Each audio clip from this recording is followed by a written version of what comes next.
After boiling, blanch with ice, a little bit. Ayan, yung carrots natin, broccoli, saka yung beans sa below. Okay, before natin i-cut yung tofu, dry lang natin siya, damp with tissue. Kitchen towel.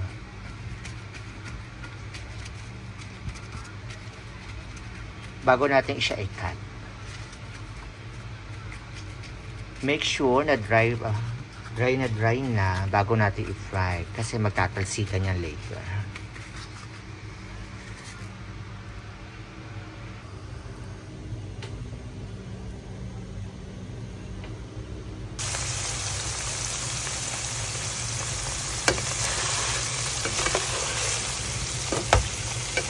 Pan-fry lang natin hanggang mag-turn into slightly brown yung skin ng tofu na.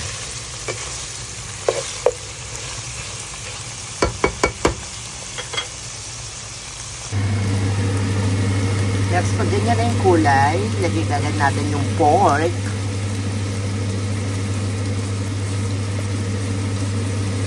Konting pork lang to, pampalasa lang.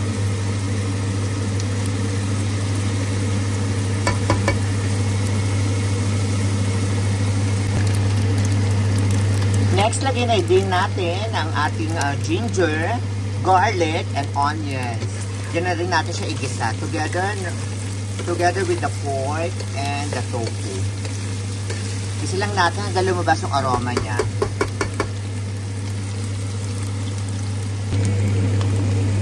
Next, lagyan natin ng yellow bell pepper,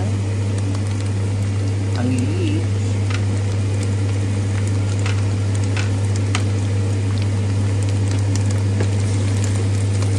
well.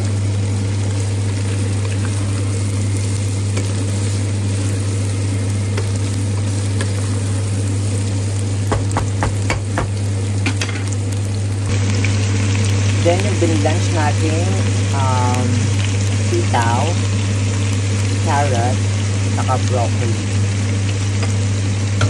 Tama na rin natin ng ang chili.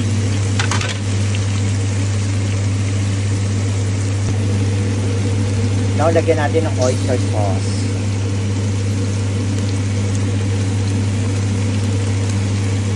Yung oyster sauce na magpapalasa niya. Para magkaroon ng twist ang ating mixed veggie, lagyan natin ng 1 piece scrambled egg.